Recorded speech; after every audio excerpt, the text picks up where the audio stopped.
Hello and very good morning to all my dear students. Dear students, आपण पाहत आहे 11वीचं केमिस्ट्री. त्याच्यामध्ये आपण पाहत आहे unit number 10, that is the states of matter, म्हणजे पदार्थाची अवस्था. त्याच्यामध्ये आपण गॅसियस आणि लिक्विड स्टेटवर जास्त भर देणार आहे. ठीक आहे. काल आपण इंट्रोडक्शन बघितलं, सॉलिड, लिक्विड आणि गॅस याची काही पॉईंट्स बघितले डिफरन्सचे. आज आपण इंटरमॉलिक्युलर फोर्सेस बघणार आहोत, त्याचे टाईप्स बघणार आहोत. बघा, इंटरमॉलिक्युलर फोर्सेस म्हणजे काय? इंटर म्हणजे एका दुसऱ्यासोबत, जसं आपण इंटरनॅशनल म्हणतो, म्हणजे एका नेशनची दुसऱ्या नेशनसोबत. इंट्रा म्हणजे नेशनच्या नेशनमध्ये, पण इंटरनॅशनल म्हटलं म्हणजे एका नेशनचं दुसऱ्या नेशनसोबत. तसंच इंटरमॉलिक्युलर म्हणजे एका मॉलिक्युलचं दुसऱ्या मॉलिक्युलसोबतचे फोर्सेस. ठीक आहे.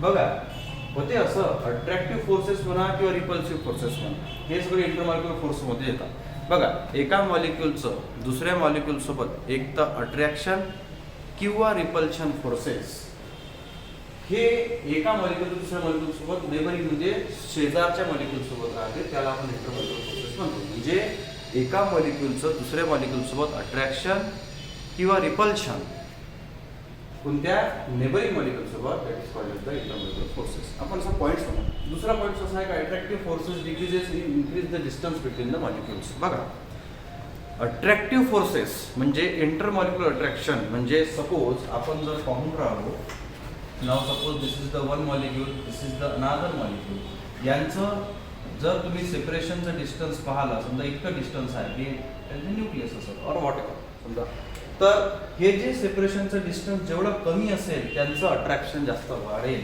आणि जर सेपरेशन जर का फार जास्त असेल यांचं, तर याच्यामध्ये तुम्ही जर पाहाल डिस्टन्स तुम्हाला जास्त दिसेल. म्हणजे जर दोन मॉलिक्युल्समध्ये जर डिफरन्स जास्त असेल सेपरेशनचं, तर इंटरमॉलिक्युलर म्हणजे या मॉलिक्युलचं दुसऱ्या मॉलिक्युलसोबत अट्रॅक्शन हे कमी कमी होत जातं. ठीक आहे. आपण ही गोष्ट सॉलिड, लिक्विड आणि गॅसमध्ये पाहिलेली आहे. आपण विचार करू, सपोज जर सॉलिड असेल हा, ठीक आहे, याच्यामध्ये जे मॉलिक्युल्स असून सॉलिड्समधले पार्टिकल म्हणा, हे पार्टिकल एकमेकापासून फार जास्त दूर राहत नाही.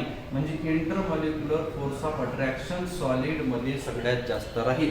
काऊन? कारण का त्यांचे जे मॉलिक्युल्स आहेत एकमेकासोबत असोसिएटेड आहे, जास्तीत जास्त एकमेकापासून, म्हणजे जर पाहिलं तुम्ही तर हे असे असे एकमेकापासून अरेंज राहतात. त्यामुळे यांचं डिस्टन्स ऑफ सेपरेशन फार कमी आहे आणि म्हणून इंटरमॉलिक्युलर फोर्स ऑफ अट्रॅक्शन एका मॉलिक्युलचं दुसऱ्या मॉलिक्युलसोबत फार जास्त राहतो.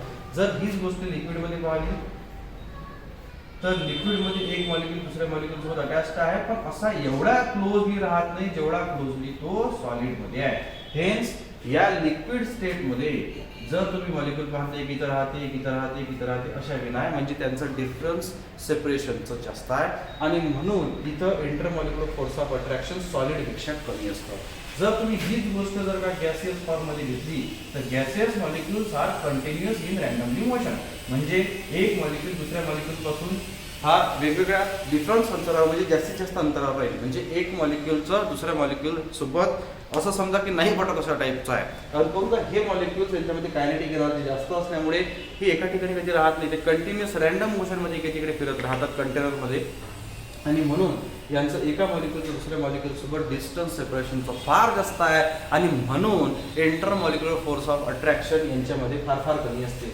सगळ्यात जास्त इंटरमॉलिक्युलर फोर्स ऑफ अट्रॅक्शन सॉलिडमध्ये, त्यानंतर लिक्विडमध्ये, सगळ्यात कमी कशामध्ये, तर गॅसमध्ये असते. But the physical properties of molecule depends on these forces. म्हणजे फिजिकल फोर्सेस, जसं बॉइलिंग पॉईंट घ्या, मेल्टिंग पॉईंट घ्या, रिफ्रॅक्टिव्ह इंडेक्स घ्या, सोल्युबिलिटी घ्या, डेन्सिटी घ्या त्याची, ह्या सगळ्या गोष्टी या त्यांच्या इंटरमॉलिक्युलर फोर्स ऑफ अट्रॅक्शनशी निगडीत जरूर असतात. म्हणजे एक लक्षात घ्या, सपोज आता आपण जर म्हटलं की आता सॉलिड आहे, सॉलिडचं जर मला लिक्विड करायचं आहे तर मला हीट करावं लागेल. ठीक आहे. म्हणजे तुम्ही काय करून राहिले, स्टेट चेंज करून राहिले, नो मॅटर. म्हणजे सॉलिड पासून लिक्विड तर तुम्ही करून राहिले, पण नक्की काय करून राहिले, इंटरमॉलिक्युलर फोर्स ऑफ अट्रॅक्शन कमी होऊन राहिलं. काऊन का, as the temperature increases the kinetic energy also increases, the separation between the molecule is also increases.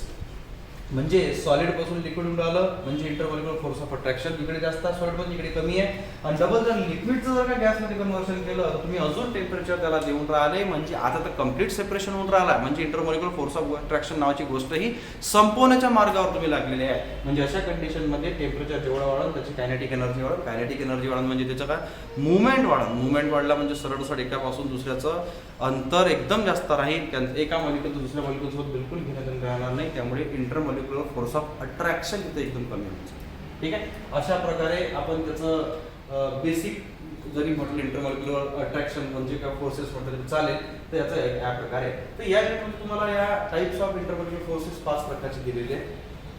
पहिला डायपोल इंटरॅक्शन आहे किंवा अट्रॅक्शन म्हणा, त्यानंतर आयन डायपोल अट्रॅक्शन और इंटरॅक्शन म्हणा, त्यानंतर डायपोल इंड्यूस डायपोल इंटरॅक्शन आहे, चौथा हायड्रोजन बॉन्डिंग आणि पाचवा लंडन डिस्पर्शन फोर्सेस.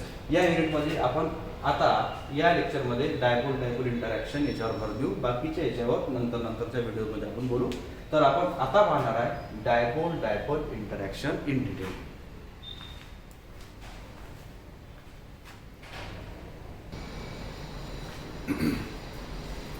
आता आपण डायपोल इंटरॅक्शन और अट्रॅक्शन म्हटलं तरी चालेल. इंटरमॉलिक्युलर फोर्सेस 5 प्रकारचे आहेत, त्याच्यामधला पहिला प्रकार आपण आज पाहणार आहे डिटेलमध्ये.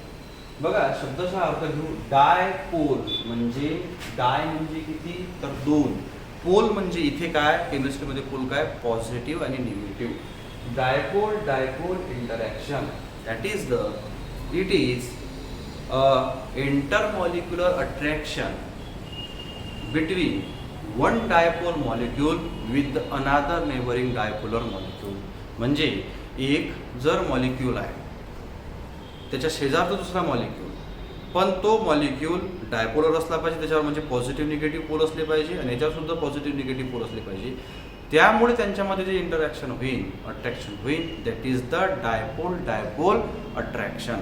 म्हणजे एक मॉलिक्यूल सपोज हा मॉलिक्यूल आहे, याच्यामध्ये पॉझिटिव्ह आणि निगेटिव्ह आहे, हा वन मॉलिक्यूल आणि हा अनादर मॉलिक्यूल आहे, याच्यामध्ये सुद्धा पॉझिटिव्ह आणि निगेटिव्ह राहील, हा सेकंड. तर ह्या पॉझिटिव्ह निगेटिव्हमुळे यांच्यामध्ये जे अट्रॅक्शन आहे that attraction is the dipole attraction or interaction.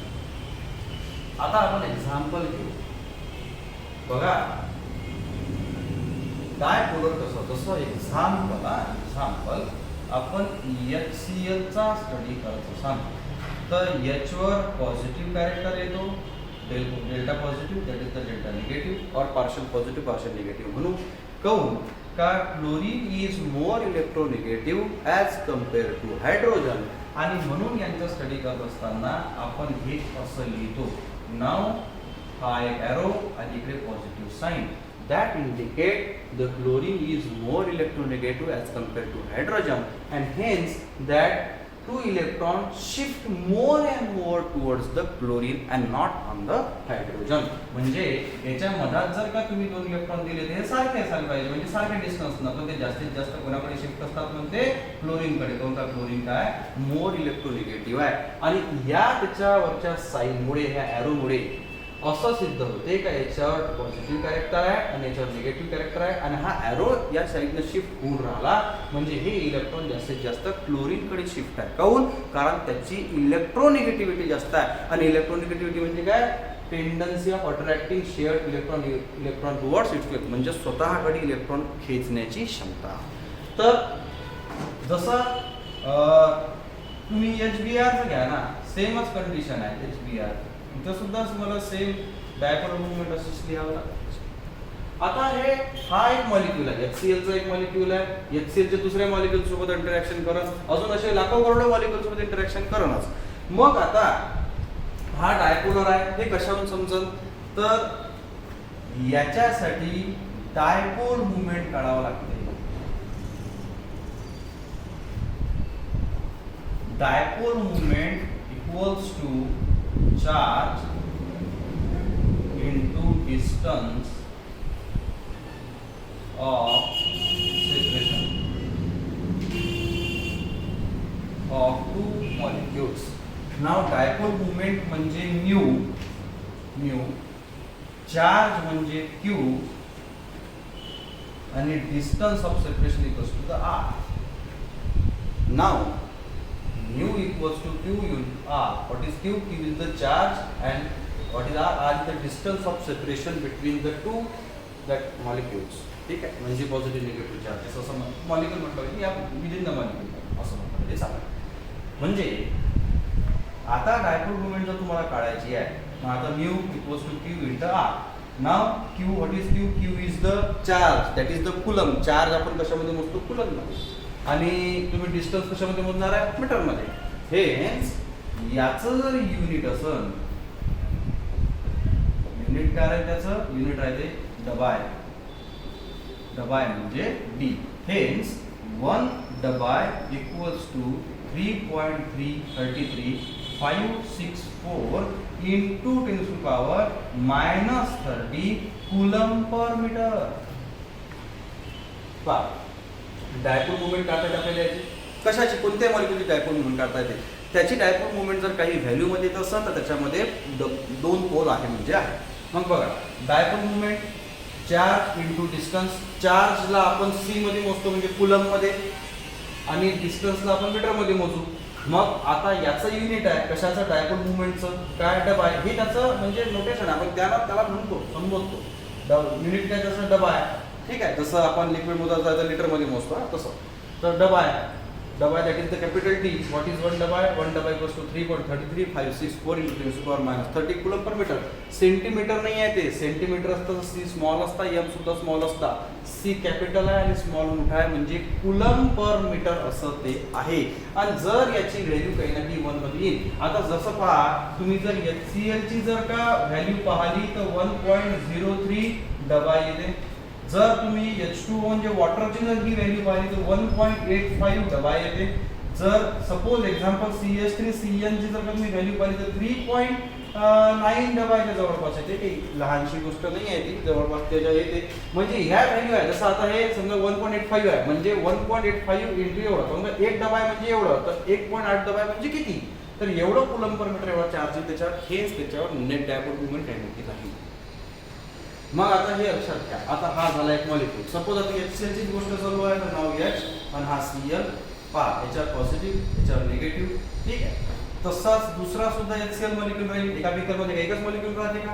HCl. इथं निगेटिव्ह कॅरेक्टर, इथं positive. That attraction between the positive and negative of the any terminal of that the molecule is the dipole interaction or attraction. ठीक आहे, जसं आपण HF मॉलिक्यूलचं करू. HF म्हणजे hydrogen fluoride. हा एक HF मॉलिक्यूल आहे, हा दुसरा HF मॉलिक्यूल आहे, हा तिसरा HF मॉलिक्यूल आहे आणि सो ऑन. आपल्याला काय माहिती त्याचं किती आहे? हे पॉझिटिव्ह झाला, हा निगेटिव्ह, हा पॉझिटिव्ह झाला, हा निगेटिव्ह झाला, हा पॉझिटिव्ह झाला, हा निगेटिव्ह झाला. ठीक आहे, तर आता एक लक्षात घ्या, पहा हा एक मॉलिक्यूल झाला, हा दुसरा मॉलिक्यूल झाला, हा तिसरा मॉलिक्यूल झाला. आता याच्यामध्ये पहा अट्रॅक्शन वाढेल का नाही वाढेल? बिलकुल वाढेल. आणि hence that attraction is the dipole interaction or attraction. हे डिपेंड राहते याची व्हॅल्यू किती येते. म्हणजे हे जेवढं जास्त राहील, डबाची व्हॅल्यू जेवढी जास्त राहील त्याच्यामध्ये डायपोल मुवमेंट तेवढी जास्त राहील. डायपोल मुवमेंटमुळे त्यांचं एका मॉलिक्यूलचं दुसऱ्या मॉलिक्यूल सोबत अट्रॅक्शन हे जास्त राहील. आता बघा, हे जे तुम्ही म्हणता डायपोल मुवमेंट और डायपोल अट्रॅक्शन और इंटरॅक्शन, हे की फार स्ट्रॉंग नाही आहे, हे वीक आहे. जवळजवळ किती राहते माहिती आहे का? इट इज वीक आहे, लक्षात घ्या.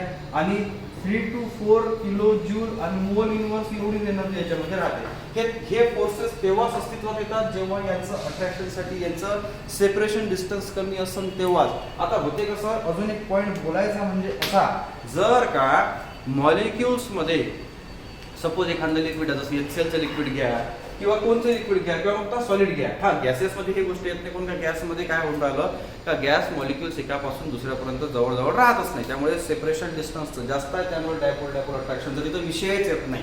म्हणून तुम्हाला काय म्हटलं, it is weak. W for the weak. का बरं? कोण का? हा सॉलिड लिक्विडशी रिलेटेड आहे, त्याची एनर्जी पहा, किलो जूल पर मोल किती आहे? 3 किंवा 4 किलो जूल मोल इनवर्स आहे. हे कमीत कमी झालं, फार कमी झालं. हे का बरं? कारण का हा वीक प्रोसेस असल्यासारखा झाला. हे लक्षात घ्या. आणि म्हणून हे सॉलिड लिक्विड मध्ये जास्तीत जास्त एक्झिस्ट करते. जसं HCl असेल, HBrचं लिक्विड असेल.